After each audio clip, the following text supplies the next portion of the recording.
వార్షికోత్సవం సందర్భంగా Meenakshi test tube baby centre Guntur నందు IVF ట్రీట్మెంట్ పై 40-50% రాయితీ. నమస్కారం, నేను మీ జాహ్నవి. మనతో ఉన్నారు ప్రముఖ జ్యోతిష్య వాస్తు పండితులు, జ్యోతిష్య వాస్తు శిక్షణ నిపుణులు, లలిత ఉపాసకులు బ్రహ్మశ్రీ నానాజీ పట్నాయక్ గురువు గారు. అయితే వారాహి నవరాత్రులు ప్రత్యేక కార్యక్రమంలో భాగంగా మరి ఏ రోజు అమ్మవారిని ఏ విధి విధానాల ప్రకారం పూజించాలనేది డీటెయిల్డ్గా గురుగారి మాటల్లో తెలుసుకుంటున్నాం కదా. మరి 8వ రోజు శనివారం నాడు ఆచరించవలసిన విధి విధానాలు ఏమిటో ఒకసారి గురుగారి మాటల్లో తెలుసుకుందాం. నమస్కారం గురుగారు. శ్రీమాత్రే నమః. అయితే 8వ రోజు శనివారం వచ్చింది. మరి ఆ రోజు ఏ విధంగా అమ్మవారిని పూజించాలి, కలిగే ఫలితం ఏమిటి గురుగారు? ఆ రోజు మనకి శనివారము హస్త నక్షత్రము సప్తమి తిథి వచ్చిందమ్మా ఆ రోజు. సో సప్తమి తిథి చాలా మంచి తిథి. అంటే ఏదైనా ఒక సంకల్పం తీసుకుంటే మీకు నెరవేరుతుంది. అన్ని తిథులు మంచివే. అయితే ఇక్కడ ఏంటంటే ఎవరికైనా మోసం జరిగింది అనుకోండి, ఏమంటే మా భూములు కబ్జా చేశారు, ముఖ్యంగా అమ్మవారు ఏంటంటే భూ సంబంధించిన వివాదాలు ఏమైనా ఉంటే అమ్మవారిని కనుక శరణు వేరితే అవి మనకి దక్కుతాయి. వరాహస్వామి యొక్క శక్తి కాబట్టి. అయితే ఇందులో కొన్నిసార్లు ఏం జరుగుతుందంటే సొంత వాళ్ళే, సొంత అన్నదమ్ములు, సొంత అక్క చెల్లెళ్ళే, నిన్న కాక మొన్న ఒక జాతకం చూసినప్పుడు ఆ అమ్మాయి యొక్క భూమిని శుభ్రంగా వాళ్ళ సిస్టర్ మదర్ కలిసి అమ్మేస్తున్నారు. సమానంగా ఇవ్వాలిగా.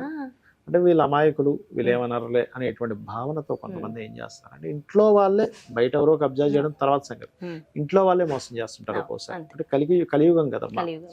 కొన్ని సందర్భాల్లో బయట వాళ్ళు ఎక్కడైనా చేయడం, లేకపోతే సహజంగా భూమి అనే కాకుండా న్యాచురల్గా ఏదైనా మోసాలు జరుగుతున్నాయి వాళ్ళ లైఫ్ అన్ని రంగాల్లోని. అప్పుడు ఆ మోసం అనేటువంటిది అమ్మ నాకు జరుగుతుందని ఈ యొక్క హస్త నక్షత్రం శనివారం రోజు ఉన్నప్పుడు కనుక మనం చేసుకుంటే క్లియర్ అవుతుంది.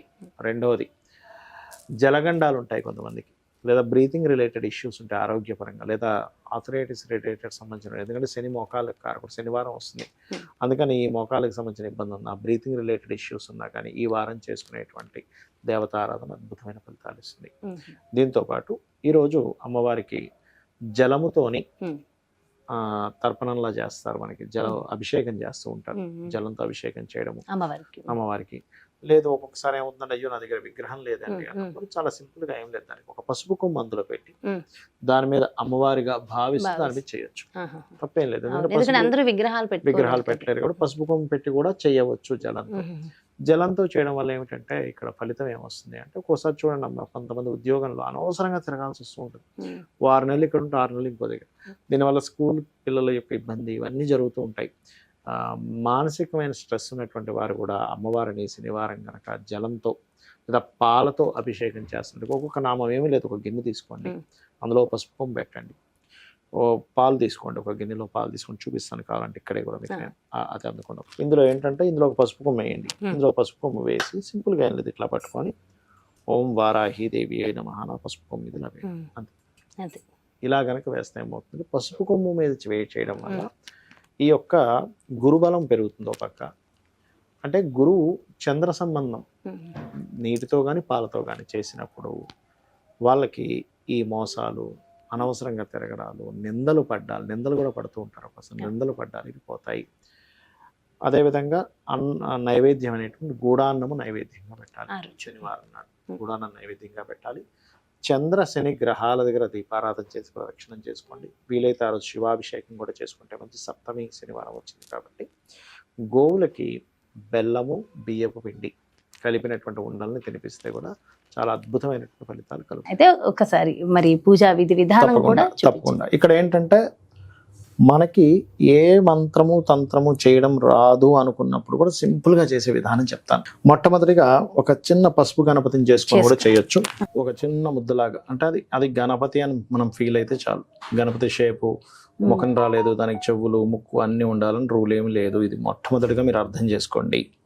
గణపతి పూజ చేయాలి ఇప్పుడు కూడా. ఇప్పుడు సహజంగా అయితే శుక్లాంబరధరం విష్ణు అనేటువంటి చదువుతాం, లేదా గణానాం త్వా గణపతి కుంభమామసే అని చదువుతాం. మీకు గణపతి మంత్రం కూడా రాదు. ఓం మహాగణాధిపతయ నమః అనుకుంటే ఒక 11 సార్లు ఇక్కడ ఏం సరిపోతుంది. ఓం మహాగణాధిపతయ నమః, ఓం మహాగణాధిపతయ నమః, ఓం మహాగణాధిపతయ నమః. మనసుని పెట్టి మనసుతో చేయాలి. సో గణపతి పూజ అయిపోయింది. ఇప్పుడు దాని తర్వాత దీపపు కుందికి దీపం వెలిగించి దీపానికి కుంకుమ అద్దండి, దీపం వెలిగించండి. మీరు ఎప్పుడు కూడా గణపతి పూజ తర్వాత దీపారాధన దీపానికి ఒక్కసారి నమస్కారం చేసుకొని అక్షింతలు కుంకుమ అంటించడం, కుంకుమ పెట్టండి దీపానికి, కుంకుమ పెట్టి నమస్కరించుకోవాలి. దీపం కూడా సాక్షాత్ స్వామివారి అమ్మవారి స్వరూపమే అని చెప్పి భావిస్తూ పెట్టాలి. అంటే మీకు ఆ భావన కలగాలి. ముఖ్యంగా ఎప్పుడు కూడా పూజ చేసేటప్పుడు భావన చాలా ముఖ్యము, గుర్తుపెట్టుకోండి. ఆచమనం చేయాలి. ఓం కేశవాయ స్వాహ, నారాయణాయ స్వాహ, మాధవాయ స్వాహ అంటాము. కేశవ నామాలు మొత్తం వచ్చు.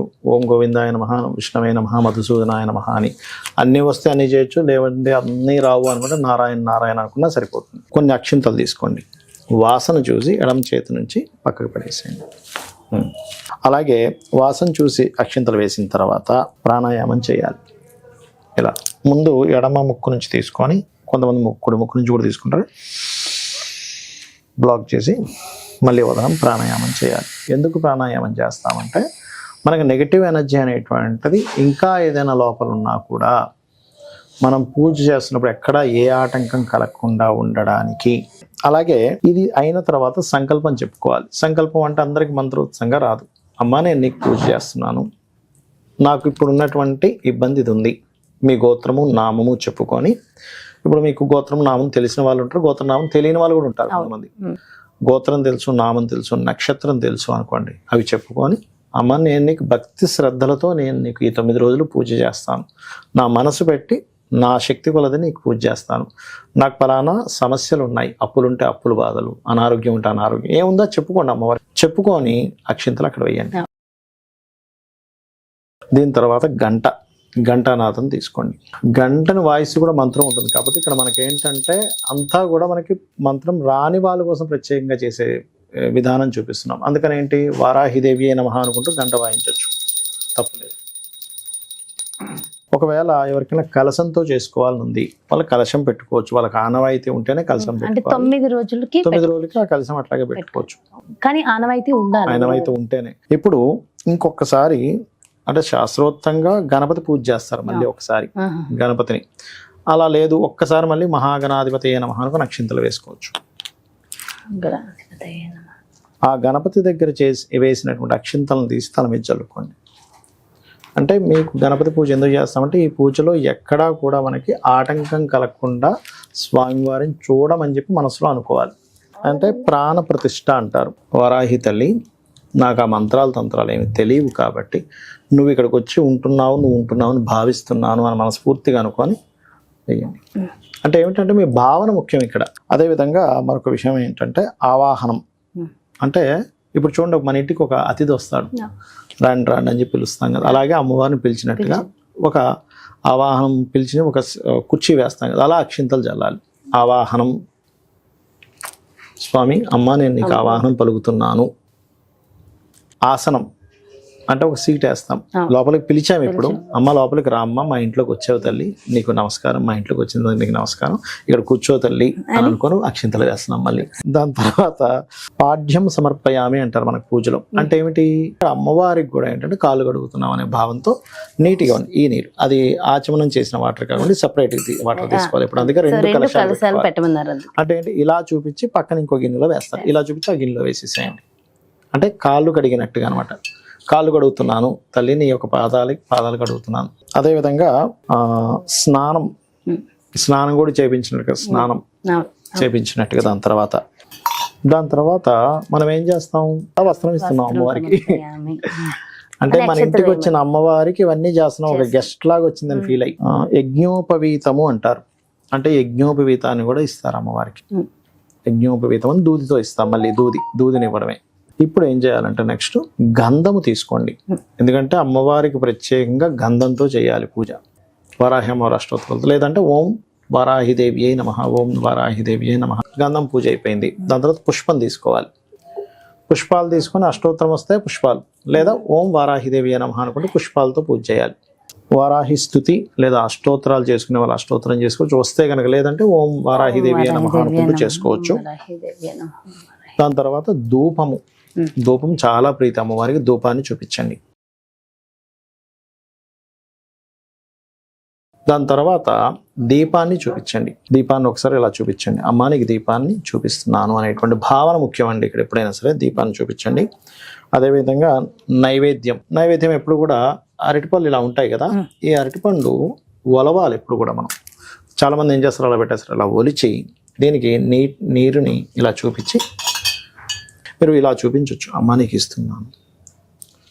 తాంబూలం ఒక ఆకు ఒక్క తీసుకొని తాంబూలాన్ని పెట్టాలి. మీరు తాంబూల సమర్పయామి అనుకోవచ్చు. తాంబూల సమర్పయామి అని మనస్ఫూర్తిగా తాంబూలం ఇచ్చిన తర్వాత మీరు కర్పూరం హారతి ఇవ్వండి.